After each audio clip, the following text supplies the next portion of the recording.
Munaf replay में खुशामदीद। और अब बात करते हैं ऐसे शोबे की और ऐसे मुहिम जुई की जिसमें पाकिस्तान के जो कोह पैमाएँ इन्होंने आउटस्टैंडिंग परफॉर्मेंसेस की हैं और माउंट एवरेस्ट हो या दीगर जो बड़ी चोटियाँ 8000 प्लस वाली, पाकिस्तान तो आपको पता है इस कुदरती जो दौलत है उससे माला माल है। हमारे यहाँ ज़बरदस्त पहाड़ी सिलसिले हैं, लेकिन अब माउंट एवरेस्ट जाके भी दुनिया की सबसे बड़ी चोटी को सर किया है बहुत सारे पाकिस्तानियों। उनमें से एक असद अली मेमन में ऐसा मौजूद हैं कराची स्टूडियोज़ में। और अच्छी बात यह है जनाब के बहुत सारे हमारे जो इसमें शहरोज़ लाहौर से हैं, बाकी बहुत सारे लोगों का ताल्लुक कुछ पाकिस्तान से बाहर भी हैं, कुछ शुमाली इलाके जाते हैं, बट ये सिंध से ताल्लुक़ रखने वाले लाड़काना से इनका ताल्लुक़ है। और ये आज पूछेंगे कि लाड़काना से ये जो पहाड़ों तक का सफ़र है ये असद अली मेमन का कैसे रहा, फिर माउंट एवरेस्ट सर करके आए। बहुत शुक्रिया असद और मुबारकबाद आपको, आपने दुनिया की बुलंद तरीन चोटी को सर किया, पाकिस्तान का झंडा बुलंद किया। इससे पहले भी आप मेरे शोज़ में आ चुके हैं, हमने बात की थी अफ्रीका में जब आप एक वहाँ की टॉप चोटी करके आए थे, उससे पहले दीगर कॉन्टिनेंट्स की, बट माउंट एवरेस्ट को स्केल करना और I think it's a biggest dream for any mountaineer के K2 और स्पेशली जो माउंट एवरेस्ट है द बिगेस्ट पीक, तो कैसे मुमकिन हुआ ये? और ये जो सोच थी को सोचा था कभी जब आप 2-3 साल पहले मुझे मिले थे तो बहुत स्ट्रगलिंग फेज में थे आप, बट नाउ यू आर माशाल्लाह द अचीवर, वीडियो आपकी मौजूद हैं, so dream come true. Sir thank you for having me, मुझे मौका देने के लिए। सबसे पहले तो आसान बिल्कुल नहीं है एवरेस्ट को सर करना। It's not a dream come true तो है ही है, लेकिन it's not a bed of roses. जैसे आप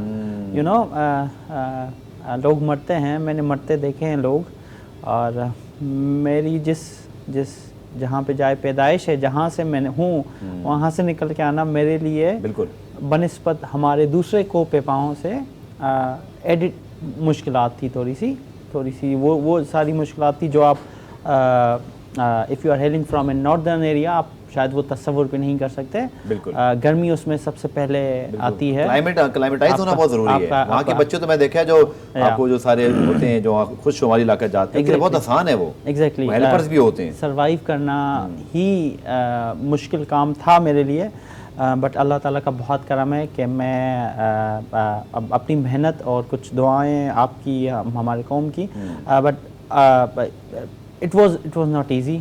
मैंने बहुत सी चोटें भी खाई इस एवरेस्ट की जर्नी में, बट ओवरऑल अगर हम इसको सम अप करें तो it was a wonderful journey. तजुर्बा भी अच्छा था, सीखने को चीज़ें भी मिली और मेहनत करने को भी मिला। और जो हमारा एक परसेप्शन है ना, अभी आपने खुद जिक्र किया कि K2, हम एक प्लेट में 2 चीज़ें रखते हैं, एक रखते हैं एवरेस्ट को, एक रखते हैं K2 को। और जब आप एवरेस्ट को K2 के साथ कंपेयर करें ना तो ऑटोमेटिकली, अब आप गए नहीं हो, लोग गए नहीं हैं, लेकिन परसेप्शन ये बनता है कि एवरेस्ट और K2 जो है ना उसमें से K2 मुश्किल है क्योंकि वो टेक्निकल है, लेकिन हम ये भूल जाते हैं कि वो उससे भी ऊंची है। बिल्कुल हम जब हम हाईएस्ट है ना, हाईएस्ट हो मुश्किल ना हो ऐसा हो सकता है। बिल्कुल हमारा परसेप्शन वो थोड़ा सा चेंज होना लाजमी है, भले कितनी भी टेक्निकल हो, दैट्स द हाईएस्ट पीक। और जब आप उससे भी 200 मीटर ऊपर जाते हैं, लोग K2 में मरते हैं, जब आप उस K2 की समिट से आप 200 मीटर ऊपर जाएंगे तो ये तो ज़्यादा खौफनाक चीज़ है ना। तो असद इस बार जो एक्सपीरियंस था आपका और कितने दिन लगे, और इसमें इसमें कहा जाता है जो मैंने जितना पढ़ा है, जो जितना मैं जानता हूँ, बड़ी नाकिस मालूमात है, जो जाता है वो ज़्यादा उसके बारे में बेहतर बता सकता है कि मौसम पे बहुत डिपेंड करता है, आपके रूट्स, आपकी अपनी जो मेंटल और फिज़िकल हेल्थ है और अप्रोच स्किल्स, सो सब कैसा रहा आपके लिए? फेवरेबल था, मुश्किलात हुई, ये कैसा जर्नी रहा आपका जो दीगर माउंटेनियर्स के मुकाबले? ओवरऑल 2 महीने मुझे लगे। मैं अप्रैल के फर्स्ट वीक से यहाँ पे गया था। मैं यहाँ से निकला था काठमांडू, फिर वहाँ से हम निकले थे, और मेरा जो समिट का जो डेट है ना, इट वाज 19 मई। मैं फर्स्ट वीक ऑफ अप्रैल गया हूँ, 19 मई, ऑलमोस्ट ये 1.5 महीना हुआ है। फिर वापस आते आते जो है वो मई का एंड हो गया, तो मुझे 2 महीने लगे इस पूरी क्लाइम को सर करने में, वापस आने में, अपनी बॉडी को जो है वो एक्लेमेटाइज करने में। जहाँ तक मुश्किलात का आपने जिक्र किया, सिर्फ बेस कैंप पे सोना ही एक बड़ी हार्डल है। जब आप बेस कैंप पे पहुँचते हैं ना, after few days of trekking and hiking, base camp पे ही आपको अंदाज़ा हो जाता है कि आपकी ब्रीथिंग जो है वो अब स्ट्रगल कर रही है। ठीक है। फिर आप स्लोली ऊपर जाते हैं तो आपको कुंभू आइसफॉल वेलकम करता है। ये वो जगह है जहाँ पे सारे लोग मरते हैं और कोई इट्स नॉट आपने वीडियोस देखी होंगी, तो आप जब भी आप किसी पहाड़ पे जाएं तो एक रास्ता बना हुआ है, आपने उसको फॉलो करना है। कुंबू आइसफॉल में हर हफ्ते रास्ता चेंज होता है। ओके। मैं 3 दफ़ा मैंने कुंबू आइसफॉल क्रॉस किया है, एक दफ़ा रोटेशन में, फिर वहाँ से वापस आते हुए, फिर समिट पुश के लिए भी 2 दफ़ा आप जाते हो। ठीक है। हर दफ़ा नया रूट हमने इस्तेमाल किया। उसकी वजह यह है क्योंकि ग्लोबल वार्मिंग इतनी है और गर्मी इतनी है कि वो जहाँ पे खड्डे होते हैं वो चेंज होते रहते हैं। ठीक है। तो जहाँ से आप एक दफ़ा जाते हो, आप सवाल ही पैदा नहीं होता कि आप दोबारा भी वहाँ से जाएं। सही। जब आप हर दफ़ा नया रूट यूज़ करेंगे कुंबू आइसफॉल में, तो यू डोंट नो कि वहाँ पे क्या खतरात हैं। आपकी जो आइस है वो कितनी सॉफ्ट है। हम निकलते भी रात को हैं, लेकिन रात को निकलने के बावजूद भी आपको नहीं पता होता कि ये जो कुंबू आइसफॉल, अब होता ये है कि खड्डा तो है ही है, उसके ऊपर रिसेंट स्नोफॉल हुई है। अब वो मैं कल आपकी वो इंस्टाग्राम पे पोस्ट देख रहा था जो आपने जंप की और वो it was a very close case. Exactly, it was a very close case. कुछ भी नहीं था पकड़ने के लिए, एक रस्सा है और वो रस्सा भी कोई ग्रिप व्रिप नहीं है। तो इसी तरीके के हालात होते हैं। कभी आपको सीढ़ी मिल जाती है क्रॉस करने के लिए, कभी ये खड्डे होते हैं जिसको आपने जंप मार के क्रॉस करना है। लोग अपने एंकल्स यहाँ पे इंजर होते हैं, मेरा भी होते होते बच गया है। तो ये कुंबू आइसफॉल से आप निकलते हैं, फिर आपको कैंप 2 वेलकम करता है। अब कैंप 2 वो जगह है जहाँ पे आपको सर दर्द शदीद होना शुरू होता है। सही। कैंप 2 और कैंप 3 का ऑक्सीजन की कमी की वजह से। ऑक्सीजन बेसिकली यहाँ से स्टार्ट होती है। आपको पहले तो आपकी बॉडी थोड़ा सा वो कर लेती है, लड़ती है, स्ट्रगल करती है, वो ठीक है, आपको महसूस होता है, लेकिन आप बर्दाश्त कर जाते हो। कैंप 2 की जो हाइट है, वो जो बुलंदी है, दैट 6500 मीटर्स। कैंप 2 वो जगह है जहाँ पे सारे लोग जो है ना, अब यहाँ पे सर में हाथ लगाते हैं कि हमें रात को नींद नहीं आई क्योंकि इतना शदीद सर दर्द था, वो सोते ठीक से नहीं है। कैंप 2 आपको बेसिकली बताता है कि आपकी बॉडी कितनी एक्लेमेटाइज हो चुकी है या आपने नीचे जाना है। बहुत से क्लाइंबर डिपेंड करता है ये। कैंप 2 से किस सूरत का सामना करना पड़ा? अल्हम्दुलिल्लाह मैं एक दफ़ा अपनी एक्लेमेटाइजेशन के लिए मैं कैंप 3 तक गया था, फिर मैं वापस आया था बेस कैंप की तरफ। ये 1 हफ्ता में लगा सिर्फ base camp, camp 1, camp 2, camp 3 और फिर वापस बेस कैंप के आने के लिए, ताकि मेरी बॉडी जो है वो उस एनवायरनमेंट से यूज्ड टू हो सके। सभी ऐसे करते हैं, मैंने भी किया। बिल्कुल बिल्कुल। उसके बाद से जो है हमने समिट पुश स्टार्ट किया। 10 मई की बात बता रहा हूँ, 10 मई 19 में मेरा समिट का है। तो ये 9 दिन जो है हमने स्लोली एंड ग्रेजुअली, मैं और मेरा गाइड जो है, हम 2 लोग थे साथ में। हम बेस कैंप से निकले, स्लोली कुंबू आइसफॉल किया। कुंबू आइसफॉल को क्रॉस करते करते 9 घंटे लगे। हम रात को 2 बजे निकले हैं, हम सुबह के 9 बजे पहुंचे हैं। तो ये तकरीबन लगाने कितना टाइम लगा। कुंबू आइसफॉल के बाद आप थोड़ा सा रेस्ट करते हो, आप सोते भी नहीं हो, आप फिर कैंप 2 की तरफ जाते हो। फिर कैंप 2 पे आप एक रात सोते हो, फिर आप जाते हो कैंप 3। अब जो कैंप 2 एंड कैंप 3 है ना, उसका डिस्टेंस नहीं है, उसकी स्टीपनेस बहुत ज़्यादा है। आपको पूरा दिन लगता है कैंप 2 को कैंप 3 पे क्रॉस करते हुए, क्योंकि you are going very slowly. मैं भी गया था, मुझे भी तकरीबन 7 से 8 घंटे लगे from camp 2 to camp 3। Slowly and gradually आप जाते हो। फिर कैंप 3 से कैंप 4 की तरफ जो है, वो जो उसको आप साउथ पोल भी कहते हैं। और फिर यहाँ से डेथ जोन शुरू होता है। डेथ जोन का मतलब ही वो है कि यहाँ पे लोग मरते हैं।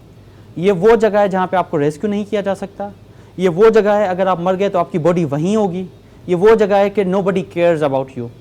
8000 के बाद वाला जो टाइम, जो एटमॉस्फेयर है, एल्टीट्यूड है ना, लोग आपको देखते नहीं हैं। आप सोचेंगे ना कि आप, अगर आपको प्यास लगी, आप किसी के पास जाएंगे, वो बोलेंगे कि पानी दे दे, वो आपसे बात तक नहीं करेंगे, क्योंकि वो हमारे साथ भी ये हुआ। एक लोग वहाँ पे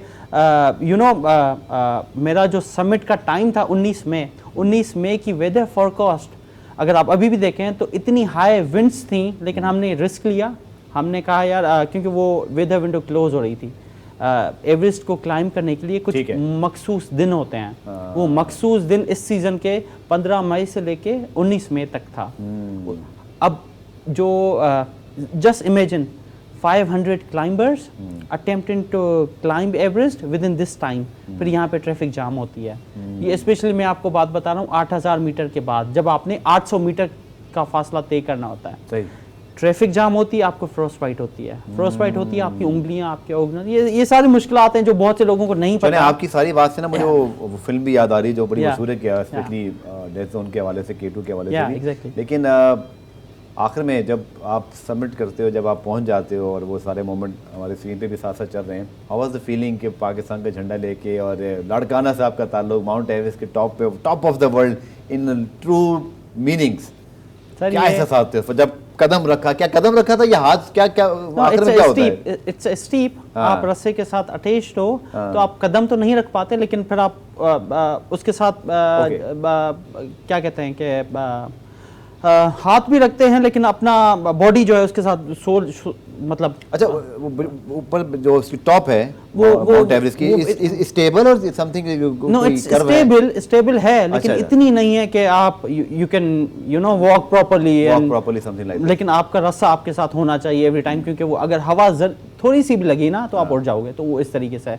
बट ये सफ़र 2 महीने का नहीं था, ये 6 साल का सफ़र था मेरा। मैंने 2017 से ये शुरू की थी क्लाइंबिंग अपनी, एंड अल्टीमेट गोल एवरेस्ट ही था। So it's not about just मैं नेपाल पहुंचा और मैंने क्लाइंब की। नेपाल पहुंचने से पहले मैंने बहुत सी दूसरी क्लाइंब्स की थी, तजुर्बा हासिल किया था। मैं 5 कॉन्टिनेंट्स में अपनी वो सारी इमोशंस को इकट्ठा करे एवरेस्ट में गया था। So it was more than Everest for me, because वो दोज 5 years वो स्ट्रगल्स हमारी, आपको पता है यहाँ पे स्पॉन्सर्स मिलते नहीं हैं। मैं पूरी स्ट्रगल करके वहाँ पहुँचा हूँ, तो मेरे इमोशंस जो है ना वो थोड़े से ज़्यादा एक्सट्रीम थे। बट हम ज़्यादा वहाँ पे रुक नहीं सकते, तो सिर्फ 5 से 6 मिनट वहाँ पे टोटल टाइम था, which I was at the summit, and then you have to go back. तो ये एक wonderful journey, specially how you describe, very informative and true, because आपने बहुत बड़ी अचीवमेंट की है। लाड़काना साहब का ताल्लुक और आप माउंट एवरेस्ट सर करके आए। बहुत बहुत शुक्रिया प्रोग्राम में आने के लिए, अपनी इस कहानी और जद्दोजहद वाली कहानी को बयान करने के लिए। मज़ा आया सुनकर और फील आ रही थी। बहुत अच्छे माउंटेनियर तो हैं असल, लेकिन सुनाई बहुत अच्छी दास्तान इन्होंने। सो इनको बेस्ट ऑफ लक कहते हैं कि अल्लाह करे ये बाकी जो कॉन्टिनेंट्स हैं, जो K2 और दीगर पहाड़ी हैं, उनको भी ज़रूर सर करें जो इनका हदफ है। और हम ब्रेक शामिल करते हैं। ब्रेक से जब वापस आएंगे तो फिर फुटबॉलर हमारे साथ मौजूद होंगे। पाकिस्तान की फुटबॉल टीम मॉरिशस और भारत में इन एक्शन होगी। मिलते हैं शॉर्ट कमर्शियल ब्रेक के बाद।